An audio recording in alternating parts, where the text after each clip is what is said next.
Hey, this is Marcus again, and I want to try something new, which is doing a video review of my most recent birding trip. Because sometimes when you have a good trip, you want to share it, and that's what I'm gonna do.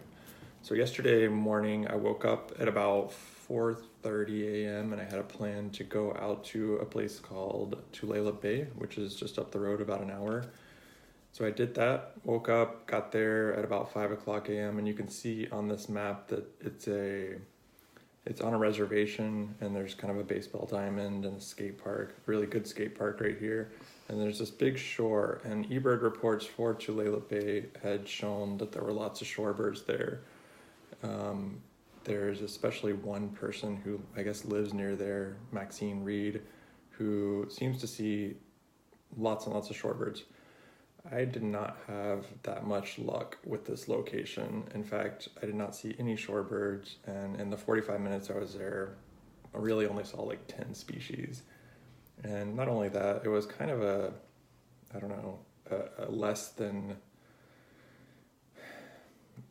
it didn't feel like a good experience being out in nature because there were lots of beer cans and bottles all over the beach, and it was kind of dirty, and then there were these houses that were just too close, and it didn't really feel like being in nature. Although I could have gotten past all that had there been a bunch of shorebirds. There weren't. So I stayed there for about 45 minutes and then started looking at the map to see where else I could go. And since I was already up north, we live down here in Seattle, I was already up north, decided to head up to one of my favorite spots, which is Skagit County, which is sort of famous for the birds in the wintertime, which we're not quite there, but even in summer and fall during migration, there can be good shorebirds. And there's especially this one little spot, which is a nature reserve called Hayton Reserve, and it's really small, but it always seems to have good birds. So I went up there, and let's see, let me find my checklist for Hayton Reserve. And the original plan, and the reason why I went to Tulalip Bay, was because I wanted to find black-bellied plovers and hopefully photograph them. So as you can see on this checklist, I did find a couple black-bellied plovers. There were some yellowlegs there, which I didn't see, only heard. And there were also a few sandpipers, least sandpipers, and killdeers. And I met another birder out there who was also using the same camera and lens that or not camera, but the same lens that I use. So that was kind of cool. He was an older guy. And I did find the black-bellied plovers. So this was not a lifer for me, but the only other time I've seen them was actually at this same location last year, right about this time. And it was when I sort of first started birding, and that day there were a ton of shorebirds out there, so I just don't really remember even seeing them last time. But this time we got some good looks. The problem with this location, though, is that since it's a reserve, you can't really walk out off the trail, and it's super small. Like, you park here, and the only place you can go is down to the end of this sidewalk, or not really sidewalk, but this little path, and then back to the car. And usually all the birds will be out on these flats, and this is where the black-bellied plovers were.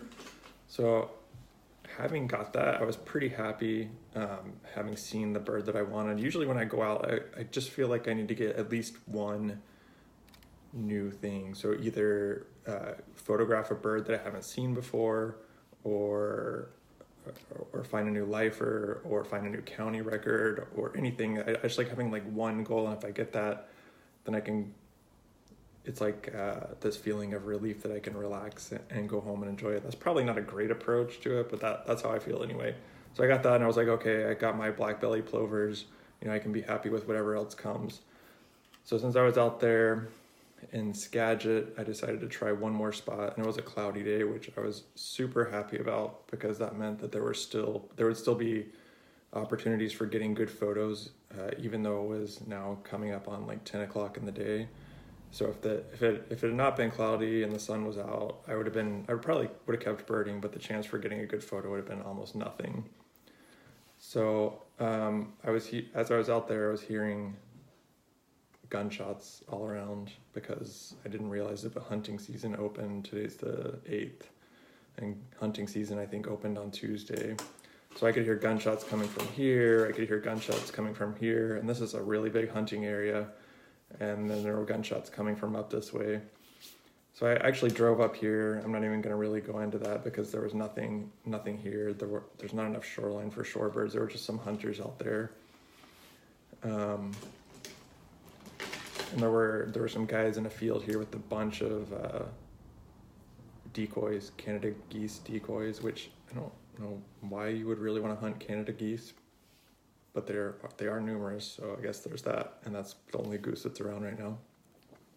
Anyway, I drove over to this next area, which is usually on eBird called, I don't remember, it's called, the Wiley Road is what everyone refers to it as.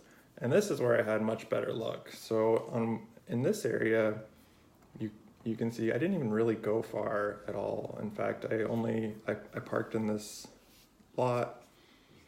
Where's the lot? Actually, when I first arrived, I parked in this lot here, walked out here, saw that there were shorebirds over here. I drove my car lazily the quarter mile over to this lot and then walked out. And the only thing that I did was cross the path, and then I just sat in the mud right here where I had a good view of this area and this area, and there were no shorebirds there except I had seen some flying over. So I decided to just wait and see what happened. And that was kind of a new approach for me. I'm usually a pretty restless birder, so I want to walk all around and go to where the birds are. But this time, this was my fourth location of the day, and I was ready just to sit and relax, and I'd already gotten my black-bellied plovers. So I tried that, and that strategy definitely worked. The first thing that came in were some greater yellowlegs, and they landed relatively close to me. In fact, I'm going to switch over to Lightroom so we can see some of those photos. The greater yellowlegs landed pretty close, and I was able to slowly scoot down from the level of the path, which was maybe 10 feet above the water or something like that, to get closer down to get a lower view. And then a dowitcher, a long-billed dowitcher, joined the sandpipers and was foraging with them in the water. I was able to get some really nice shots of that. I love the reflection, and I love it when there's green grass reflecting on the water, and then these shimmering, what's it called? There's a name for these highlights, specular highlights on the water, which I thought was awesome. So I spent some time with the greater yellowlegs and the single long-billed dowitcher that was his friend, or the yellowlegs' friend apparently. And in fact, I could see lots of other dowitchers flying all around, but they just never would land. Only this one would land in front of me. And then, let's see, here's some more photos of the yellowlegs, which I liked. They did not seem to be worried about me being there at all. They would just stand there, kind of stare, and then start fishing. And in fact, I was able to get some photos of them fishing, which I was pretty happy about. Yeah, we close the fridge. And then in a moment of what I can only call sheer luck, as I was pretty happy with this time that I got with the yellowlegs and the dowitcher, two red-necked phalaropes flew in and landed right in front of me. I wasn't quite as low as I wanted to get, and they're so small. They're like the size of, a robin or something. They're really small birds, but they landed right in front of me. And as you can see, they're not quite, or they're definitely not in breeding plumage. Although they do still have some signs of that left. I'm not really super familiar with this species because this is not the first time I've seen them, but by far the closest I've ever been to them. So it has kind of this fire coming out of its belly, which I thought was really cool. I got, this is a little cropped, there it goes. I got a nice shot of one of them straight on, and only got to spend maybe less than a minute photographing them before they noticed me sitting there at the edge of the water and took off. But I was super happy with that. So overall, pretty good morning birding. I got back home at about 12 o'clock, so that was from 4:30 a.m. when I woke up to 12 o'clock in the day. And that's it. That's my trip report for birding in Skagit yesterday. Oh, I guess we can look really quickly at the rest of the list. There's a peregrine falcon chasing around some of the shorebirds. Could not get a photo of that because they're so fast. There's a red-tailed hawk sitting on the line when I came in. There's a harrier, again in the distance. I got a photo of it, but it's not even really worth showing. And in fact, I don't think I can find it easily enough. If I turn off my 1-star filter, maybe I can see. As you can see, I took lots of photos. I think I took like 600 photos, of which about 20 are keepers. Oh, there were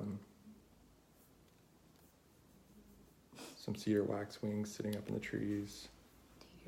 Lots of red-winged blackbirds, lots of European starlings. 60 is a low estimate. There was probably closer to 3 or 4 times that. So that's it. I have no idea if this is interesting to anyone else but me, but thanks for watching if you made it this far.